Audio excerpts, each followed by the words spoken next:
Hello guys, welcome back to another Boom Beach video. Now before I start out, I want to talk about my task force quick. There's the tag, but right now we are maxed on players. Now at the end of this week, all players that have 0 intel are going to get booted from the task force. And if you want to come back and be more active, and that's totally fine with me. It's just I'm going to boot everyone who has 0 intel at the end of the week. So you have like 3 days. So at least get 1 intel. So if you have 0 intel, that means you haven't even logged on Boom Beach, because defenses give you intel also. So just make sure you get on. There's so far a lot of people with 0 intel, maybe like 10 or 15 players. So we're just trying to make room for new players that are actually going to be active. But anyway guys, that's not the point of today's video. Today is another tutorial video, and today we are going to be talking about the smoke screen. Now, I haven't seen any videos on YouTube talking about the smoke screen in depth and how to use it with different attack strategies, so I thought I would make a video that would show you all the benefits and perks and when to use the smoke screen. Now, before we start out, just some small little stats. Every time you upgrade the smoke screen, it extends the duration of it, and it unlocks for the Gunboat at HQ 14. So at the max level, level 6 as of now. They might add more levels to it in the future. I get 14 seconds of smoke timing, which is definitely worth it. It's a very good ability to upgrade. So a common misconception, and I've had this problem, before you unlock the smoke screen, a bunch of new players actually think that the smoke screen acts as a shock, because it says things cannot fire upon your warriors, so they think, and your warriors cannot fire, or any troop I guess you use cannot fire out of the smoke screen. So a common misconception is that defenses cannot fire outside of the smoke screen. So just to demonstrate this quick, so if I drop some critters here, all these defenses can see them and they're just gonna kill them. We're gonna wait for them all to die. So we're gonna drop another critter, and then if we drop a smoke, the critters inside are gonna get concealed. They can still move, but they cannot fire. So they'll get all clumped up into a little clump, and you can see that the defenses are not firing. So we'll drop a couple of smoke around here, and you can see that these defenses in these smokes can still fire. So when should you use the smoke screen? Well, for warrior attacks, it's all about using smoke to get to the HQ and HQ rush. For all Zukas or AZ, it's also about getting to that HQ. With Smoky Hookah, it's about getting to that HQ. And there's a bunch of videos that are worth watching, guys, that just like, if you want to learn more about how to use each of those separate combinations, that's not going to be the point of this video. I'm going to be showing you a few warrior tips, because most likely you're going to use smoke with warriors, but there is a chance you will use smoke with other troop combinations. Now, you can also use smoke for non-rushing strategies, so like per se scorchers or tanks or grenadiers or grenaders, whatever you want to call them. So I use a lot of scorchers. Now, I do not have scorchers trained up, but I will kind of demonstrate it. I think I might have an attack. Hopefully we have an attack here with scorchers. Nope. Okay. Today's imitation game. What? I didn't know that. Okay, we'll attack some imitation game for you guys. Our last week's video got a ton of views, so you guys definitely liked that video. We were the first YouTubers to upload it. Just saying, guys. But yeah, back to smoke screen. So I will use smoke screen with scorchers. I don't use a lot of tanks, but for tanks and scorchers, you would use them in pretty much the same way. Now, I will be talking about medic healing later on. Medics can still heal under smoke. It's the only troop, and they're technically not an offensive troop. They are a support troop. So support troops can fire when they're in smoke, and medic is the only support troop. So I use smoke with my scorchers all the time. When I see a scorcher that's about to die, scorchers, I should just say, are effective to clear your map, because you don't have to retrain them. Now, if you do lose one, you don't want to lose any, but if you do lose one, it takes 50 minutes to retrain, and it just totally throws off your map clearing session, especially if you have a boost and 0 diamonds. Now, with that being said, the point of scorchers is not to lose any. So anytime you see a scorcher that is about to die, you want to drop a smoke on that scorcher. Now, you don't want to drop a smoke in the middle of all of your scorchers, because scorchers tend to clump up a little bit. So what you want to do is you want to kind of position the smoke off-centered to that Scorcher. Now I will try. I don't think I have any visuals for that. That should make sense. And if you are a Scorcher user, Scorchers unlock pretty late game.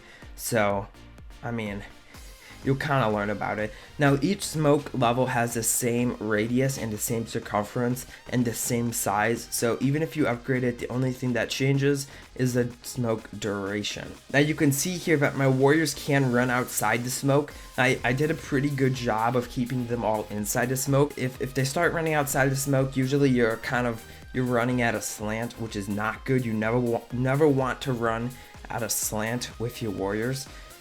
Or you might be running like around buildings, if that makes sense. Like buildings will disrupt the path of the warriors and then they just spread out like crazy. So you just want to be going in a straight line with smoky warriors. But that's more about warrior skills and not about smoke. So moving on from there. Now, what the heck? Oh, we can just do this with Gunboat energy. We don't even need to drop any troops. Just take down the rocket launchers. Okay, so for Grenadiers is a strategy that's a little different than any other strategy. Now you could do Smoky Grenadiers. I have made a video about this in the past. It's an okay strategy. It's not amazing, but it works. I mean, it's not as efficient as other strategies, because Grenadiers are the most expensive troop per gunboat, per landing craft. So usually what you're gonna want to do if you're using Grenadiers, you want to reflare and clump up again. And when you're reflaring, you want to drop smokes on your troops. Now, I don't have any visuals to demonstrate this. Again, I'm sorry. I should have thought about this video a little more in advance, but I did not. When you're reflaring any troop, you want to drop smokes, and that's pretty much a base. I mean, you can always change it. It's relative to the base you're attacking. If the base you're attacking has defenses all around it and you're reflaring, you definitely want to do it. But if it has defenses that won't hurt your troop combination, let's say boom cannons, and you're reflaring with Ruka, you don't need smokes, because boom cannons aren't going to do anything to Ruka. But if there's like a rocket launcher and Ruka, then you might want to drop a smoke on it. Now, you have to watch out for troops that have a tanking force in front of your main force, because what's going to happen is if you accidentally misplace a smoke on your tanking force, then all of that splash damage will retarget on your damaged force, which is Zuko's most likely. That's when it's the most dangerous. And then all of your Zuko's are just gonna die like that. So you just have to watch out for that. And one last thing about the smoke, guys, you could use it for medic healing. So like I said before, medics are support troops, and support troops can fire underneath smoke. Now, Cryoneers, I consider them a support troop because they do literally no damage whatsoever, but they are technically not a support troop, so they cannot fire under smokes. We are on stage 6. It seems a tiny bit harder than last time. Still not as hard as I would want it though. So when you're landing your warriors, guys, I mean, this is pretty much just base warrior tips. I just wanted to make a video about what the smoke actually does, the functionality, how it works, and because then it actually helps people of all different troop combinations, because everyone attacks with a different strategy. So it's just it's nice because it targets everyone, because I feel like a bunch of my viewers are just Scorcher and Warrior players, which I feel like is kind of a disadvantage. So I'm trying to branch out, but obviously I can't do that with Warriors. Anyway, guys, that's pretty much it for this smoke tutorial video. Like I said before, just make a video targeting all levels. Now, if you guys have any questions on smoke or when to use it, when not to use it, just ask it down in the comments below, and I will try to answer all of you guys. The comment system is a little messed up right now, so hopefully I'll be able to answer all of you guys.